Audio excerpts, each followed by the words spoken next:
This episode is brought to you by Booking.com.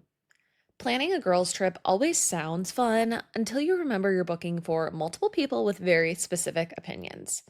My sisters and I have non-negotiables: blackout curtains so we can actually sleep, good natural light for all those photos, and ideally something close to a beach. And just go ahead and trust me, we're not very flexible about these things. That's why Booking.com is our go-to. Booking.com offers a wide array of hotels and vacation rentals across the US, so you can find exactly what you're booking for, even if the people you're booking for are extremely picky like us. You can filter for the things that actually matter instead of settling for something that's just fine. Whether you're booking for yourself, your partner, or a high-maintenance group chat, Booking.com makes it easy to get it right. If a stay can check all of our boxes, it can check anyone's. Find exactly what you're booking for. Booking.com, booking.yeah. Book today on the site or in the app. Why have I asked my HVAC guy I found on Angie.com to change my grandpa's trachea tube? I was so amazed at how he replaced our air ducts. I knew I could trust him to change Pop-Pop's tube. I think we should call a doctor. Angie, the one you trust to find the ones you trust. Find pros for all your home projects at Angie.com.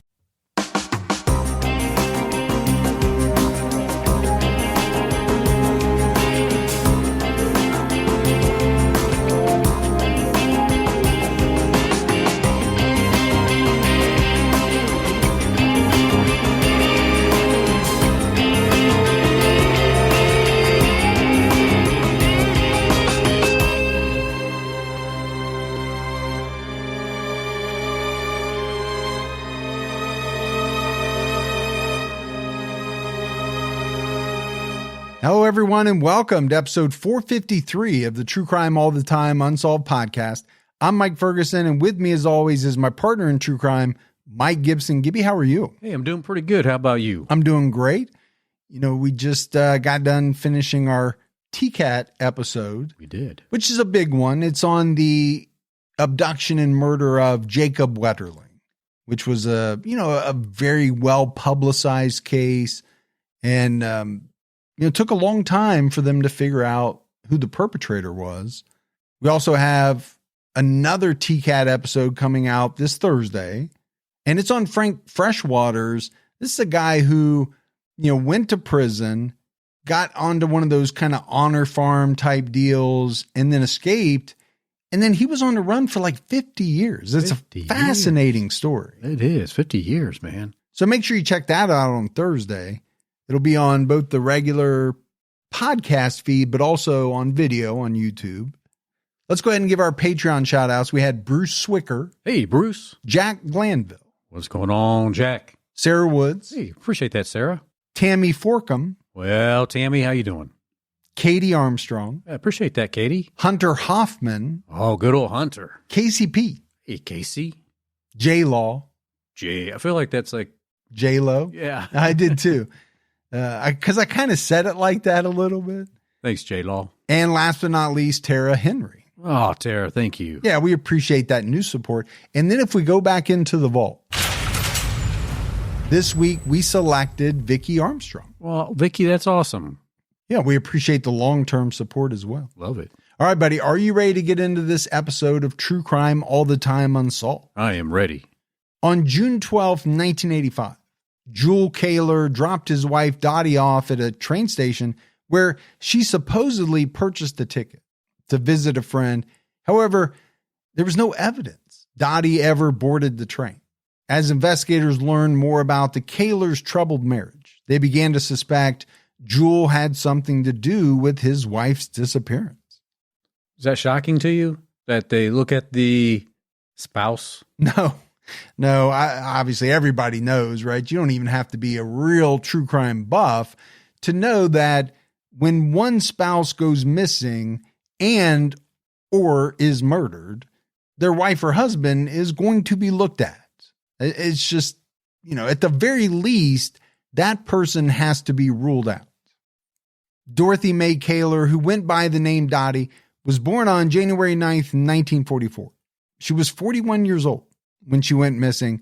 Dottie was born in Chardon, Ohio. She was described as a devout Catholic who loved to read and write. After graduating high school, Dottie attended secretarial school and got a job as a legal secretary. Do they still have, Gibbs, secretarial schools? Didn't you go to one for a little bit? Yeah, I'm saying, do they still have them now? Oh, they probably call them something different than that. Because that was a big deal, right? When you think 50s, 60s, a lot of women went into that field. Sure they did. That's not the case today. I mean, I'm kind of visualizing Mad Men. That's what I was thinking too in my head. Obviously, things have changed greatly. Oh, yeah. With the types of jobs that women are going into. So my thought is they probably don't have those anymore. Or like you said, if they do, they're calling it something different. Yeah, I think it's more like a administrative assistant. I just don't know that they have a school just for that though anymore. But they had like actual secretarial schools back in the day. Do you remember typing? Actually, typing on typewriters? I do. Typing. I remember typing class. Yeah. In high school. My dad was a typing teacher. Was he really? Mm-hmm. Okay. I just don't remember taking that class and typing. And well, you also used an abacus. Well, so, that was before calculators came out. Dottie met Jule in 1970 when he was a grad student at UC Berkeley. He introduced himself as Jim Rupp. He later admitted to using a fake name because he didn't want Dottie to know. He was married and had a 5-year-old daughter. That kind of kicks the relationship off kind of not in a great place though, right? If you're going to go ahead and lie about who you are from the beginning. Yeah, I think for a lot of relationships that could be a deal breaker. By the way, that's not my real name, and I'm married and I've got a child too. Do you still want to go out? Well, Dottie didn't learn the truth until they had been dating for several months, and by that point she had fallen in love. Jule agreed to divorce his wife at Dottie's insistence. They got married in 1973 and moved to Concord, California, a suburb of Oakland. I find it somewhat humorous that he was only willing to get divorced upon her being insistent of that. Well, I'm assuming at that point, once she finds out, there's an ultimatum. I love you, but if you want this to continue, you got to get a divorce. Is that kind of like saying you can't have your cake and eat it too? Well, I think that's what he was trying to do. But as we move forward, Gibbs, I think you kind of have to keep that in the back of your mind. What type of guy is this? Because we already know that he's going to be on police radar. Sure. Jule worked for the San Francisco office of the U.S. Forest Service as an entomologist, an aerial photography specialist. Those things don't seem to go together. Yeah, if we were playing that game, what things don't belong with each other, that would be that. Entomology and aerial photography. Dottie suffered from agoraphobia, an anxiety disorder that involves fear and avoiding places or situations that might cause panic and feelings of being trapped. This made it difficult for Dottie to go out and perform tasks in public spaces. And it was said that Dottie's home became a prison. Now, I think agoraphobia, obviously, there are different degrees. I've made no secret of it. I have a touch of that. You do. I do not like to be in cramped spaces. I don't like to be like in stadiums where there's just throngs of people. I do it, but I get anxiety. Now, I think when you're at the point where it becomes hard to leave your house, okay, I've never experienced anything like that, and that must be extremely tough for someone. Yeah, I think it would be very difficult to live like that. Jule told Unsolved Mysteries. Dottie had what doctors have called agoraphobia. She would stay inside most of the time. She couldn't even apply for a job, much less hold one down. It was a real problem. Yeah, I'm thinking back then, didn't have remote type jobs, right? So you were very limited. But it also seems like it might make a relationship a little bit tougher. I would put a lot of responsibility on Jule. If he's out working, then he's got to do I'm assuming he's doing the grocery shopping, all the errand kind of stuff that needs to get done. And then, coming home, and do you kind of resent that person? Well, yeah, that's what I think. I think it would put a strain on any relationship. The marriage deteriorated over the years, and Dottie was often home alone because Jule worked out of town over 50% of the time. Well, that's a big chunk of your time being away from the home. It is. I could never do that. Dottie's sister alleged that Jule was abusive towards Dottie, citing a report of domestic violence from Thanksgiving 1981, which was investigated by law enforcement. The Thanksgiving argument started over a missing checkbook. According to police reports, Jule accused Dottie of hiding it. The argument got out of hand, and it escalated to physical violence. Neighbors heard a loud argument and called the police. Before the officer arrived, Dottie had driven herself to the hospital to get stitches. She told police Jule flew into a rage over the checkbook and hit her with a typing stand. Well, that wouldn't feel good. Jule claimed Dottie threatened him with scissors. So we have conflicting stories, right? Which I don't think is that unusual in some of these cases of domestic violence. Oh, I think you're going to get that. He said, she said, he did this, she did that, for sure. Yeah, and both are claiming that they acted in self-defense. Jule told Unsolved Mysteries it was Dottie who started the fight. He said she was standing over me with those scissors, swearing at me and saying, "I'll kill you, you son of a bitch, I'll kill you." And I grabbed her little typing stand and hit her with it. Well, I guess he must have felt like his life was in danger. Yeah, if that's true, right? If what he's saying is true. Now, obviously, if what Dottie was saying was true, then we have a completely different situation. It's also tough for police, I think, in some of these where one person's saying one thing, the other person's saying another. Dottie spent the night at a women's shelter, but neither she nor Jules decided to press charges, and the case was dropped. Dottie's sister alleged there were numerous problems in the Caylors' marriage, which Jule denied. He believed the difficulties in their marriage revolved around Dottie's mental health issues. According to Unsolved Mysteries, in 1984, Dottie joined a support group called Women in Transition. She attended meetings for over a year without telling Jule. She was attempting to regain her self-confidence and making plans to divorce him. And to me, Gibbs, this was very telling because I think it does speak to how much time they spent apart. We said, he over 50% of the time he was traveling. Right. Because how does someone attend meetings for a year without their spouse knowing? I know in my relationship that just couldn't happen. Yeah. I mean, they would realize you're going out somewhere, especially somebody like Dottie that had anxiety about going out. I think that would even stand out even more so. Right. She didn't usually, or I think on a normal basis, voluntarily leave the house. So if she's doing so, that would probably raise even more red flags. Dottie's friend, Shelly Wilson, noticed a change in her demeanor. Dottie started wearing more colorful outfits and cut her hair in a new style, which was something she'd normally be afraid to do. Wilson recalled, it was as if a new Dottie was emerging. Well, there's that confidence coming out. Yeah. And, there are probably some people who would say, well, that's a sign.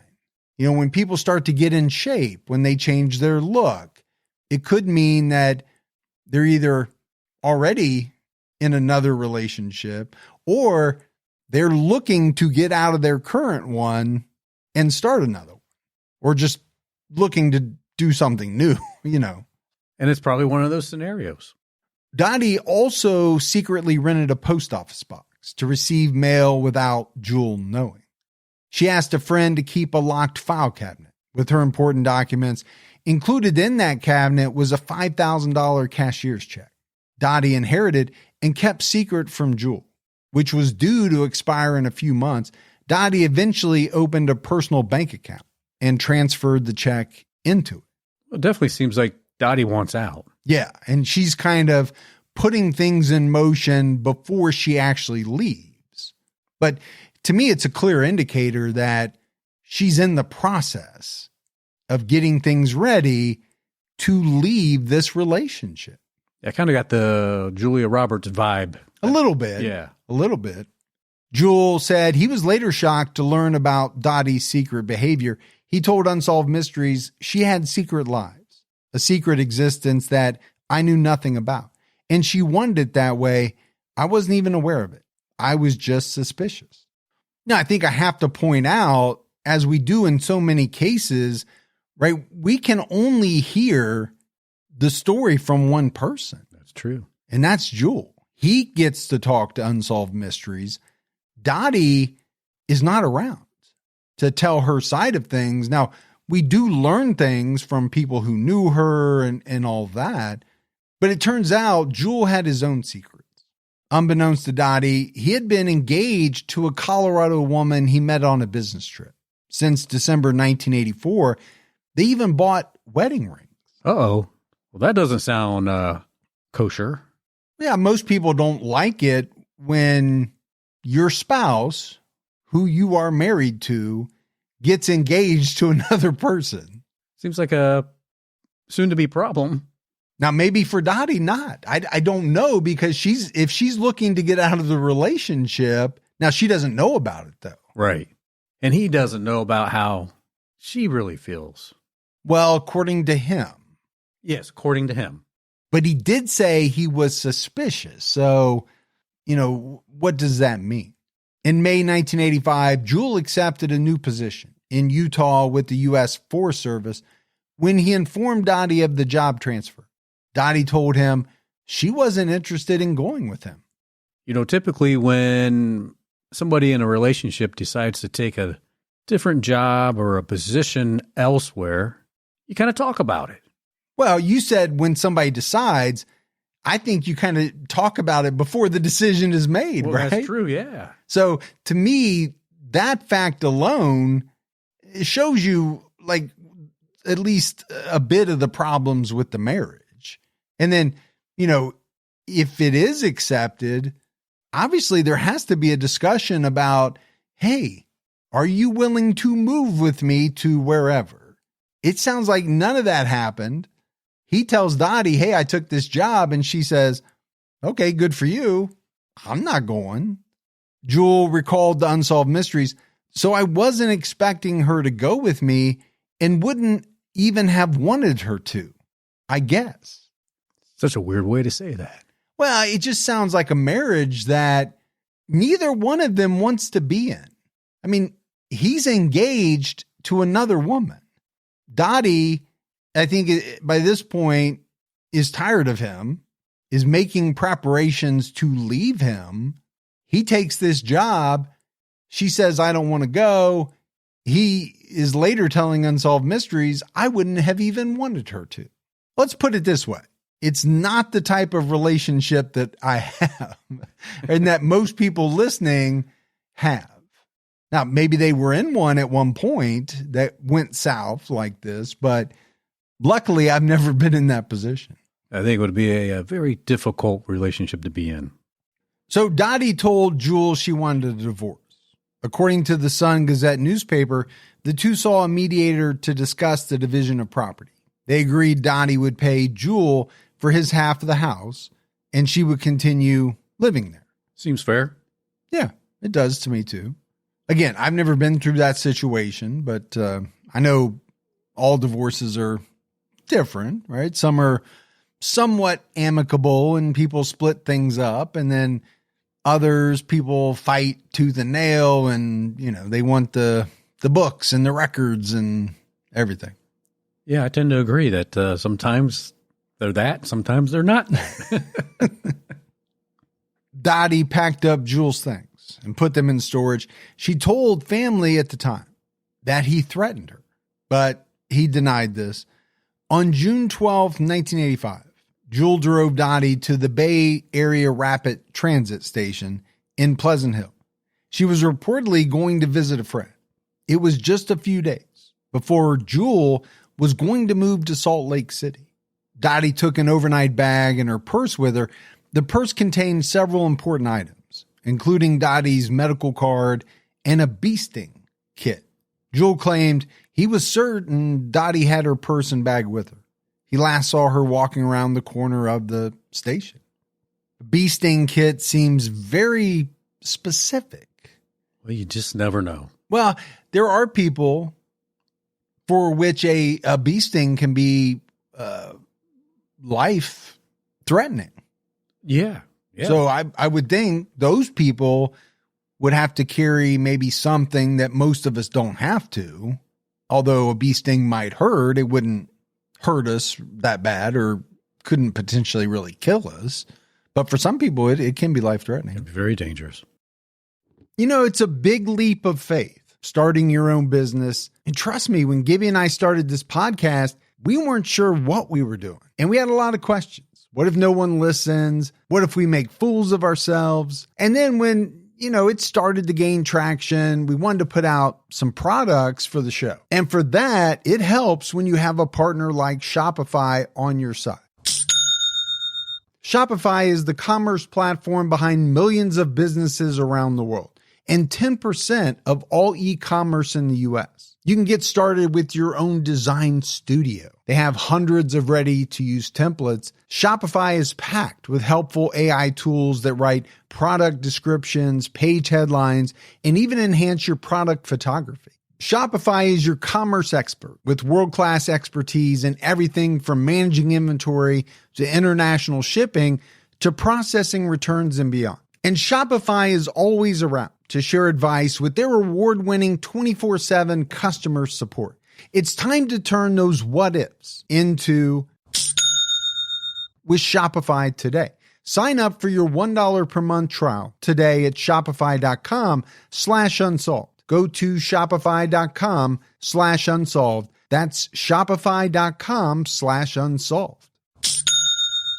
Homes.com knows that when it comes to home shopping, it's never just about the house or condo. It's about the home. And what makes a home is more than just the house or property. It's the location and the neighborhood. If you have kids, it's also schools, nearby parks, and transportation options. That's why Homes.com goes above and beyond to bring home shoppers the in-depth information they need to find the right home. And when I say in-depth, I'm talking deep. Each listing features comprehensive information about the neighborhood, complete with a video guide. They also have details about local schools with test scores, state rankings, and student-to-teacher ratio. They even have an agent directory with the sales history of each agent. So when it comes to finding a home, not just a house, this is everything you need to know, all in one place. Homes.com. We've done your homework. Dottie entered the station, and she purchased a ticket. However, no one knows if she actually boarded the train because she has never been seen or heard from again. I'm guessing they just didn't have a really good tracking system back then. Yeah, it's 1985, right? We talk about this in so many episodes. In 40 years, technology has advanced on all types of different fronts. You think about pre-9/11. Things were different in a lot of areas. It's true. Security. Do we need to keep track of who gets on the train? Maybe not. I'm sure today they do. Jule worked in San Francisco on June 13th. He claimed that upon his return, he found Dottie's blue 1963 Volkswagen Beetle parked next to his vehicle at the BART station.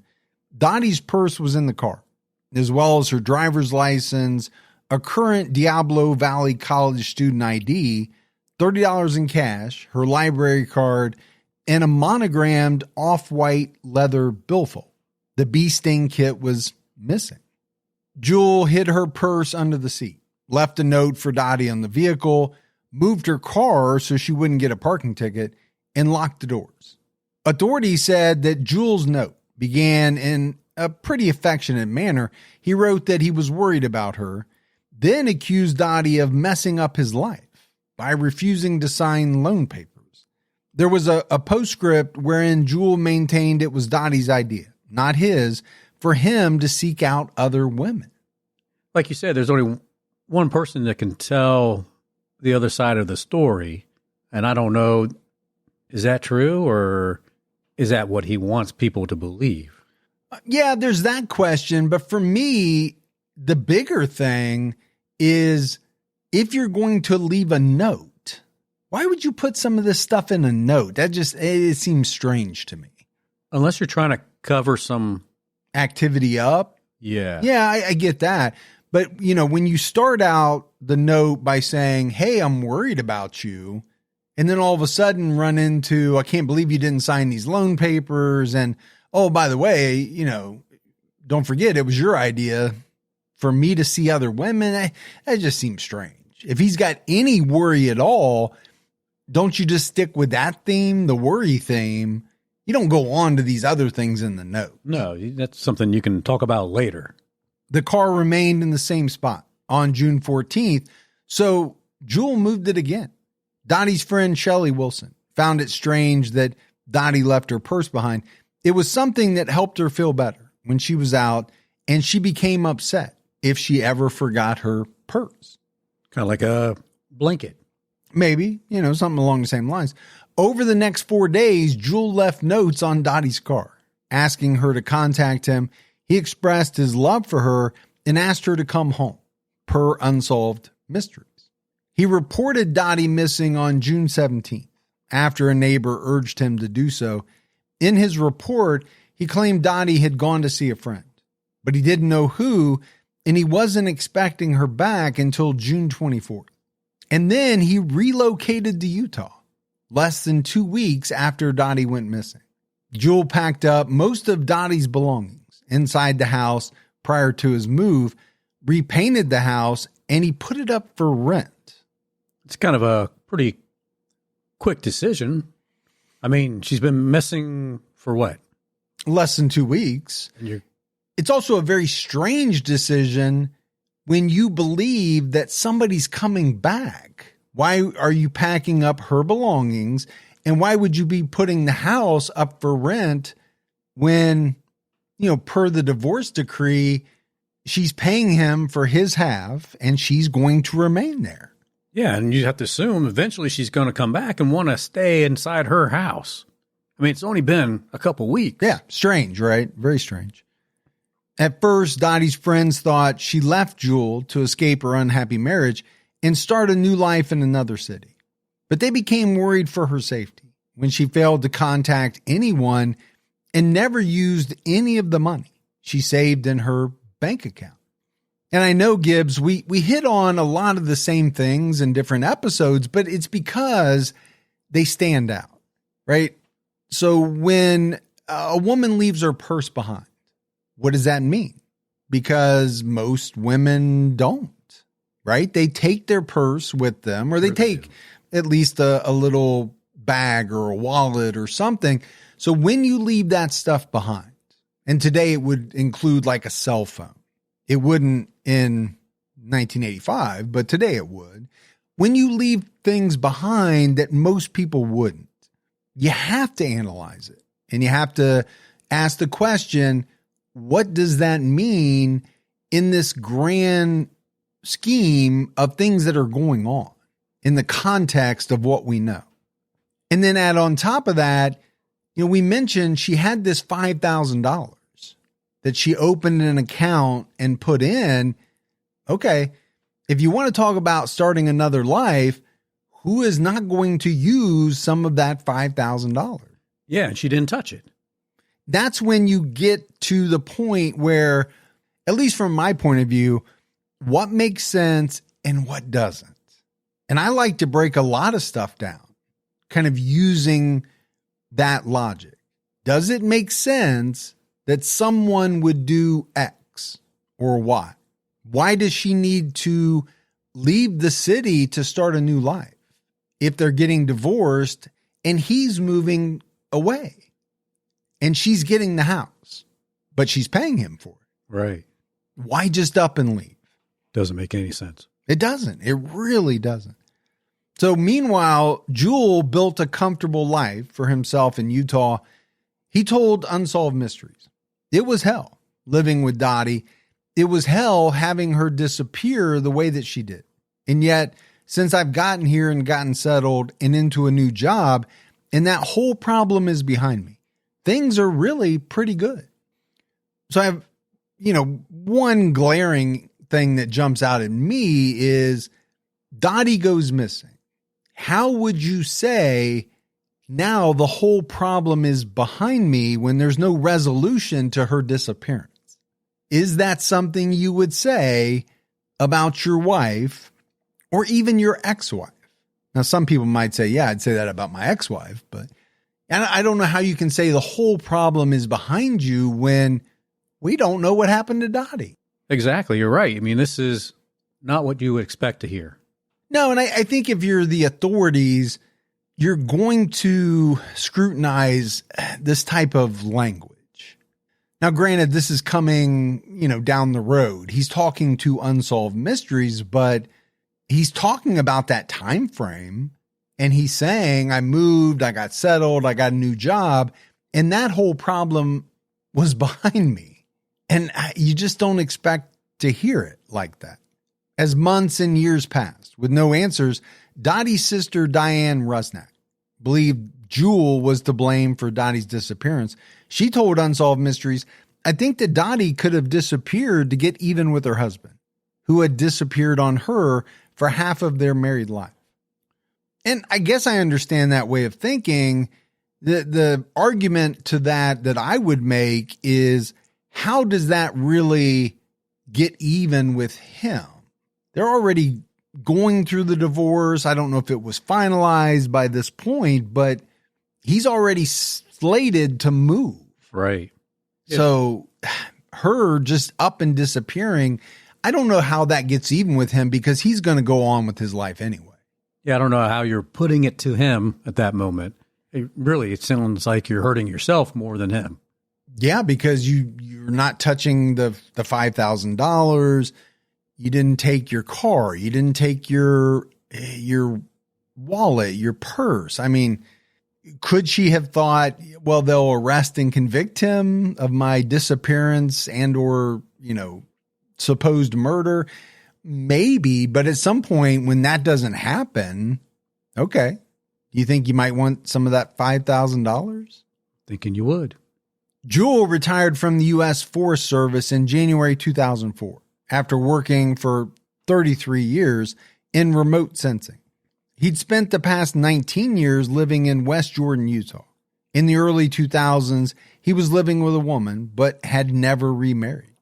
And he never had Dottie declared legally deceased, but he eventually filed for divorce on the grounds of desertion. So I think that answers the question, right? They weren't divorced at the time that Dottie disappeared, but obviously they had started going through the process. If, he was set to move, there was an agreement that she would buy him out of half of the house. Court records show Dottie and Jule were officially divorced on January 7, 2003. The judge awarded all marital property to Jule. Now, I think you can make a couple of arguments here.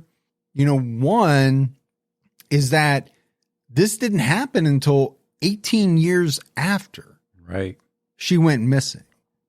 So if he's after the house, if he's after money or, something like that, does he wait that long? Because most people don't in the cases that we've covered that have turned out to be, murder for greed or, something like that. Yeah, so maybe she did leave, or maybe there was a incident that happened at the house or somewhere that needed to be covered up. Now, it could have been that he knew he was going to have to pay, alimony or something like that. And we've seen murder to get out of just alimony. Sure we have. In 2004, Jule Caylor ran as a libertarian candidate for the Utah House of Representatives. So he retires and then immediately runs for the House of Representatives. He's like, now I'm going to do something else with my life. Which on the surface, none of that seems irregular. The Concord Police Department reopened Dottie's case that same year. Detective Kurt Messick of the Concord PD described Dottie's disappearance as suspicious and told the Salt Lake Tribune, "We haven't cleared him, but don't have enough to say he's responsible either. Yeah, that doesn't sound great. And I'm sure it's not going to help your attempt to run for a public office. Yeah, that's what I was thinking. Is it not going to come out that you're at the very least a person of interest in your wife's disappearance? I mean, what candidate wouldn't use that against their opponent? Oh, exactly. The other thought I had was, it seems like it would be pretty hard to clear someone like Jule because there's been no resolution, right? They haven't figured out what happened to Dottie. So even if he didn't have something to do with it, how does he get out from that cloud of suspicion when they haven't found her? Yeah, I think it'd be kind of tough.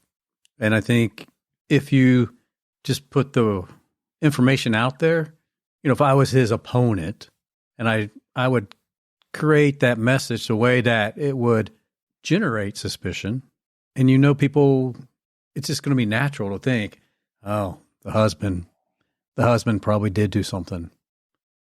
Because very often the husband does do something. Yeah, exactly. I mean, let's be honest, or the spouse. I mean, it's been proven out in a lot of situations. And more often than not, it's the husband, right? Because males, I think by percentage, commit more violent crimes than females. That's just a fact. Not that women can't be nasty, because we've covered quite a few. Oh, yeah, they can. Detective Messick described Dottie's case as cold, but said he was following new leads based on information disclosed in articles published in March 2004 in the Contra Costa Times. Specifically, police were looking into whether Jule, as alleged in the article, poured a concrete patio in the backyard of the couple's home in Concord shortly after his wife disappeared. Police wanted to investigate the possibility of Dottie being under the patio. And I can tell you right now, if I'm a detective and I find out that somebody poured a patio right before somebody disappeared, my first thought is that person's under that patio. Yeah, I'm digging that up or getting some x-ray equipment or something. I'm going to see what's there. Because how many times has that turned out to be the case? I get it. Some people just pour a patio. But when you put the two together and they happen very close in time to each other, and especially when the patio is finished just after the person disappeared. Okay. Suspicious. Yeah. Detective Messick noted that no one else was being investigated in Dottie's disappearance, adding, "We may eventually contact him, but there are no immediate plans to do so. Depending on what we find under the patio, we may eventually want to talk to him." I think that's kind of an understatement. I would say so. If they find Dottie's body under that patio, obviously they're going to want to talk to him. Jule had also spoken with reporter Joan Morris from the Contra Costa Times. He told Morris he forgot about Dottie's disappearance and assumed she was deceased. In this interview, he claimed he never drove Dottie to the train station and thought she drove herself. All right, so there's two things here. One, I've been waiting to touch on. The first is, how do you forget about your wife's disappearance? I don't even know how you make that statement. Oh my gosh, I forgot that she disappeared. I mean, it had to be a big moment in your life.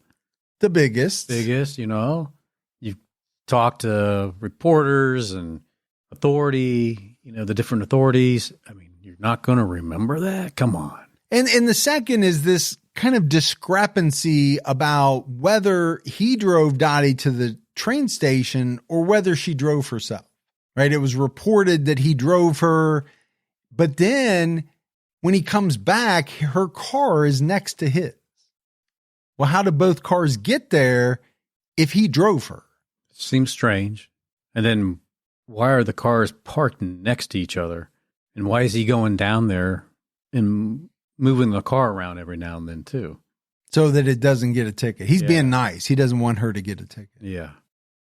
As a small business owner, sometimes it feels like no matter how much planning you do, there's always surprises, like an urgent, expensive repair. But here's the surprise you will like. With Progressive, Small business owners save 13% on their commercial auto insurance when they pay in full. So enjoy a surprise for once. Get a quote in as little as 8 minutes at progressivecommercial.com. Progressive Casualty Insurance Company and Affiliates. Discounts not available in all states or situations. When the news came out after he announced he was running for state legislature, Jule expressed his dismay at not being able to, quote, put the past behind him, and blamed renewed police scrutiny on a smear campaign orchestrated by Dottie's sister, Diane. I'm sure he did want to put the past behind him. Either way, if he had something to do with it or if he didn't, who wouldn't want that past behind them? Yes, you don't want it lingering out there. He told the Salt Lake Tribune, she felt sure that I must have made Dottie disappear, but she disappeared on her own. Dottie's probably still around, probably in this country or the Bay Area, just watching all this and smiling. But again, what would Dottie be getting out of this? This is, going on how many decades? Probably when he's saying this, he got all the marital assets. Yeah. She never touched the money. Where's the win if she just disappears on her own and she's supposedly sitting back and smiling about all of this? About what? I mean, there's no reason for her to disappear if you believe what he is saying, that they were going to get divorced. He was going to allow her to buy him out on the house, and, life would move on for both of them. According to the Charlie Project, Diane Rusnak filed a lawsuit against Jule requesting that Dottie be declared legally dead and she be appointed executor of her estate. A judge found evidence that Dottie was deceased, but the lawsuit was stalled, pending the outcome of the investigation. Diane described Jule and Dottie's marriage as trouble and told the Salt Lake Tribune, I believe he's a prime suspect. We only have his story and information discovered in her files.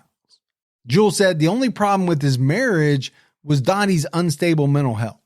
The Salt Lake Tribune reported that he admitted to being engaged to a woman 6 months before Dottie went missing. Never good when your wife disappears and it turns out you're engaged to another woman. It's going to look suspicious. Yeah, I mean, it's not enough to convict somebody, obviously, but it doesn't make you look good. Jule originally said he had no intention of pulling out of the race and told the AP, it's a travesty that my family and I are being made to suffer again for this matter long past. It could be a matter long past, but it was never resolved. Yeah, this whole thing of, that's way in the past, this is all behind me.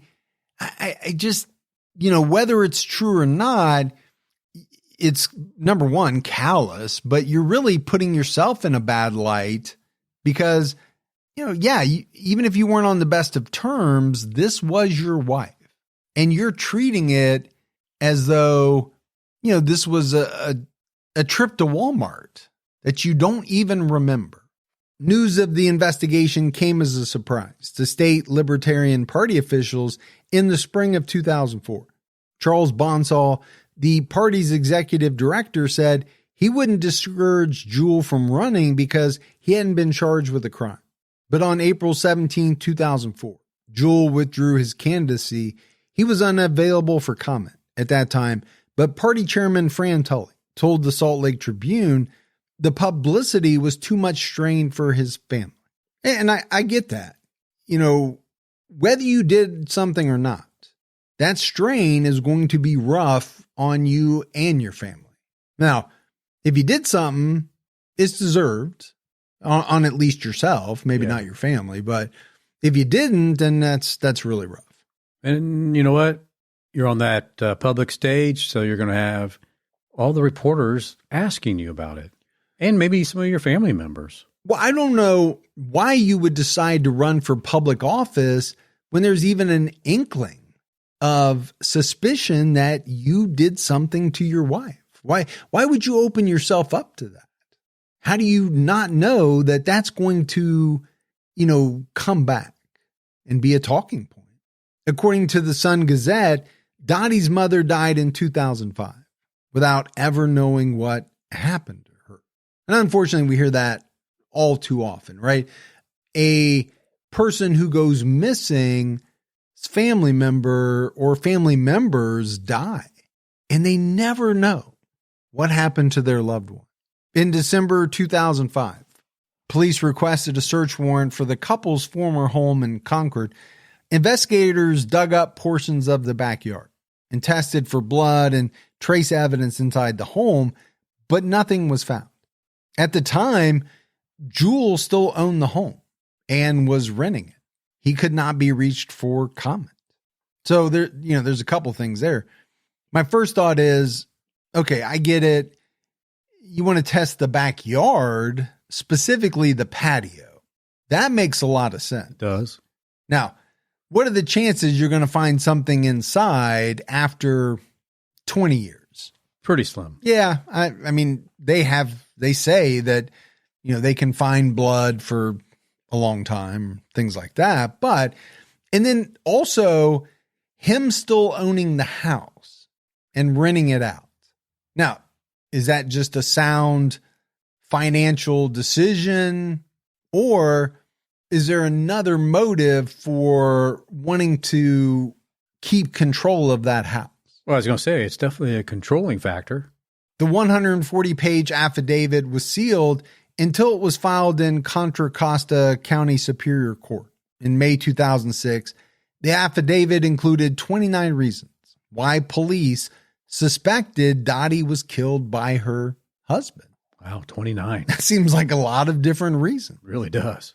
The affidavit also contained 2 documents never before seen by the public, a 4-page letter Jule left in Dottie's car, and a mysterious letter and map alleging Dottie was killed in her garage and buried under a birch tree.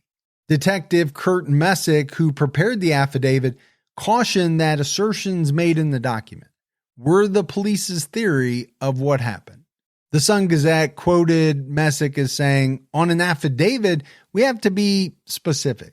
We have to state that we believe, 1, that a crime occurred, 2, that there is reasonable cause to believe that this particular person was involved, and 3, that items related to the crime may be at that location. It doesn't mean a person is guilty. When we serve a search warrant, sometimes we find exculpatory evidence. We can't call Caylor a suspect until we have enough to arrest and charge him. Then we would call him a suspect." And to me, one of the interesting points are these 29 things that were listed, kind of detailing out why the police suspected him. So we're going to read them out. I mean, it just seems substantial. Yeah. Allegations Dottie made about her husband's propensity for violence and evidence she was battered by him on one occasion. Dottie telling her friends and family she was in fear of her husband. Jules' engagement to another woman 6 months before Dottie went missing. The fact that Jule reported Dottie missing 5 days after he last saw her, even though he told police he didn't expect her to return until after he left on June 24th. It's pretty conflicting. It is. Jule signing a contract on June 7th, 1985 to put the house up for rent, even though he told police and others he was forced to rent the house after Dottie disappeared because her signature was required to sell. The implausibility of his story about finding Dottie's car parked next to his in the train station parking lot. And I think there's a lot more that goes into that one, right? We kind of detailed some of the things out. Statements Jule made in letters to and in conversation with his fiance, saying he made a, quote, Herculean effort to be with her, which she might never know or understand, and that he would do anything for her, even kill. Okay. Wow. I get it. Some people are prone to hyperbole when they're talking, to their loved one, especially when they're professing their love for them. I love you to the moon and back, or I don't know what people say. I don't say those things anymore, but you know what I mean? My wife and I don't feel like we need to really stretch the truth anymore. We love each other. We know we love each other. But when you tell someone you have no idea the lengths I've gone to be with you, and then on the other hand, you tell them, I would do anything for you. I'd even kill for you.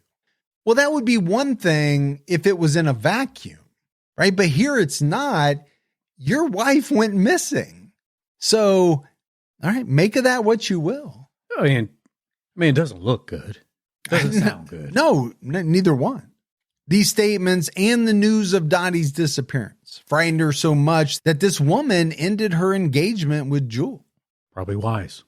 The filing also contained the typewritten letter, postmarked January 4th, 1988, from Gary, Indiana.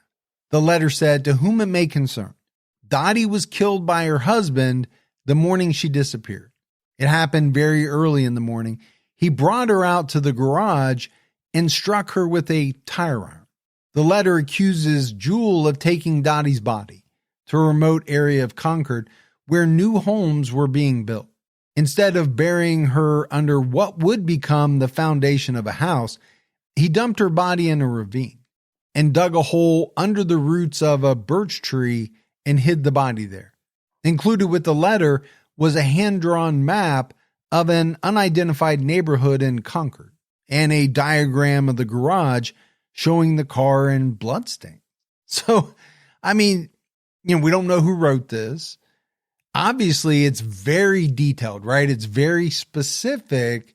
And if true, it outlines, not even outlines, it details out exactly how Jule murdered Dottie and, disposed of her body.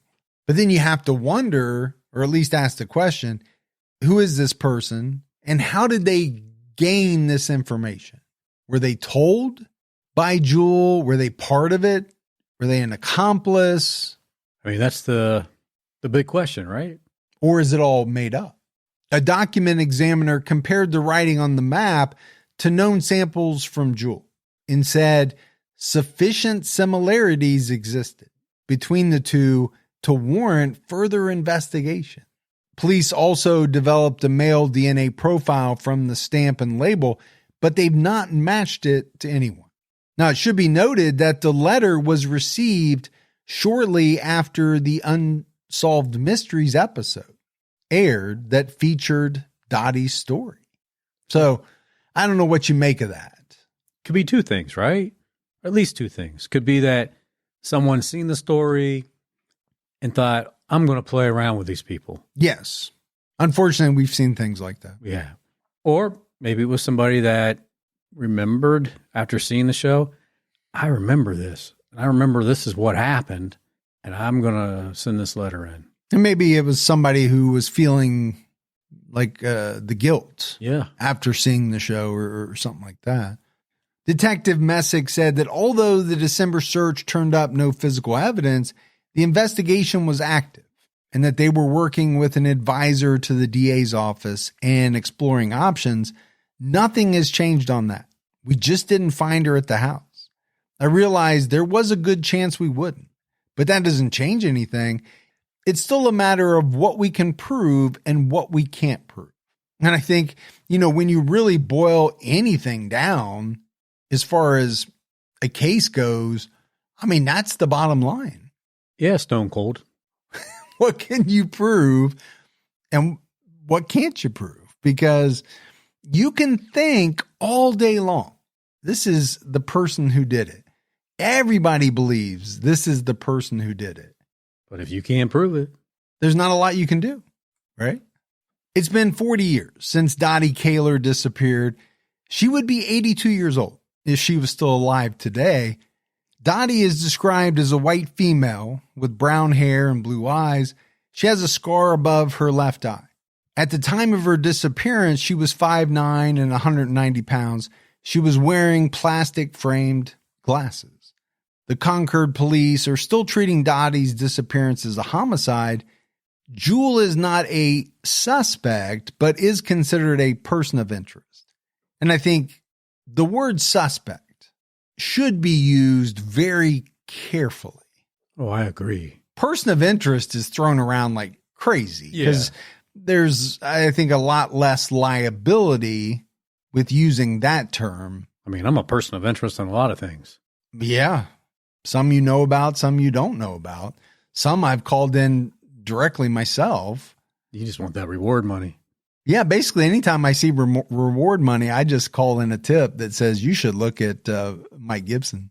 But if you have any information about Dottie's disappearance, call the Concord Police Department at 925-671-3240. The case number is 85-12575.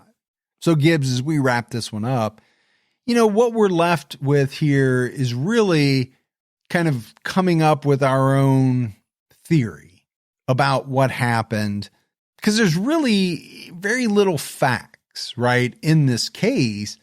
What you have are some things that I think it'd be safe to say don't make Jule Caylor, look real good at all.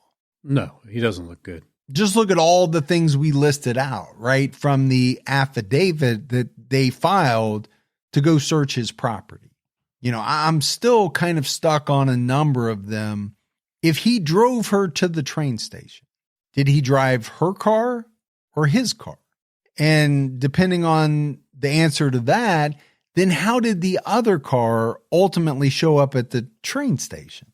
Yeah, maybe he drove that down there too. And then, it's really a lot of it is his demeanor.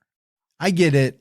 Some divorces are so contentious that person may not have any feelings left whatsoever, right? For the person that they're in the process of divorcing. I'm sure that can happen.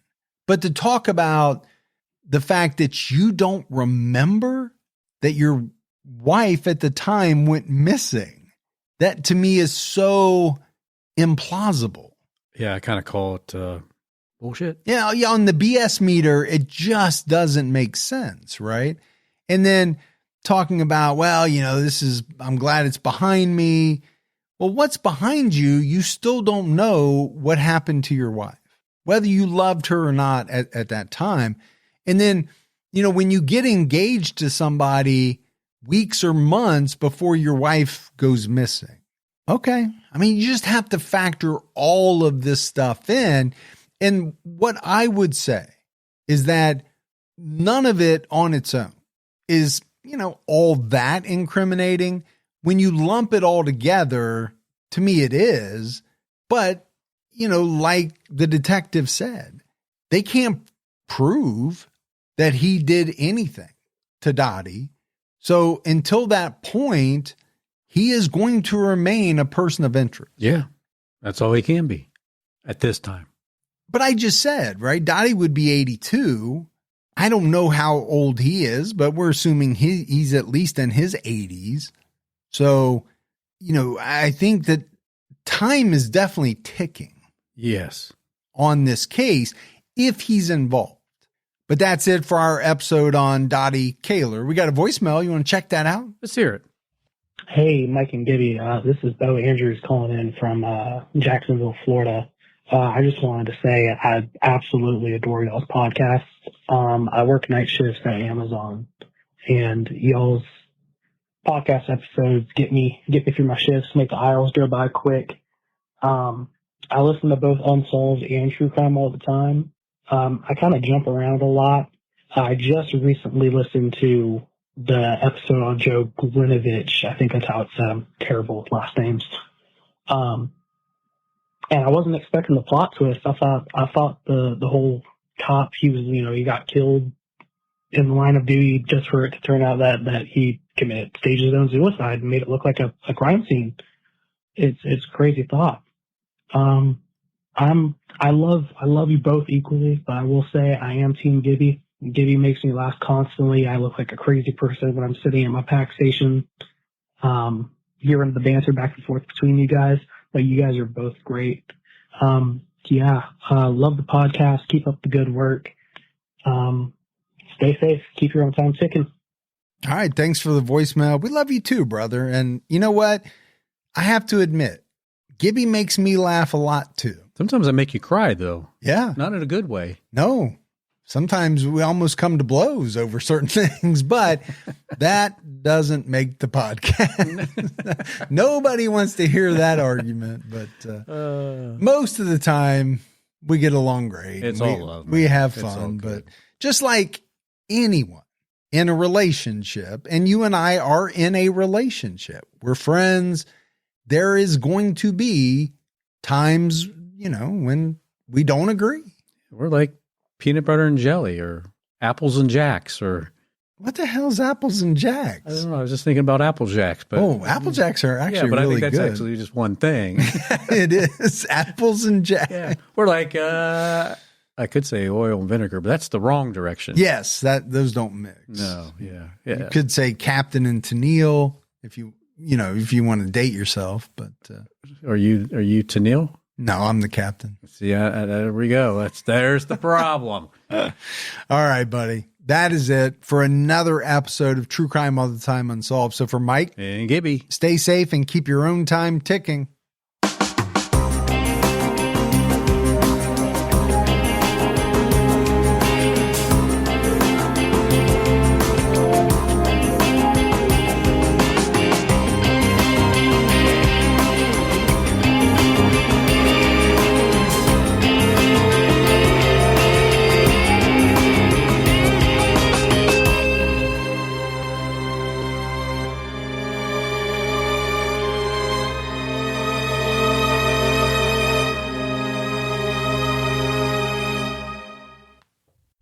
TV has thousands of free movies and TV shows. I swear. If I'm lying, I'm dying. This is the mindset. Free. This is the mantra. Free. This is the mindset. With movies like Interstellar, Dreamgirls, and Gladiator. Are you not entertained? And TV shows like Survivor, SpongeBob SquarePants, The Fairly Odd Parents, and Ghosts. Pluto TV is always free. Huzzah! Pluto TV. Stream now, pay never.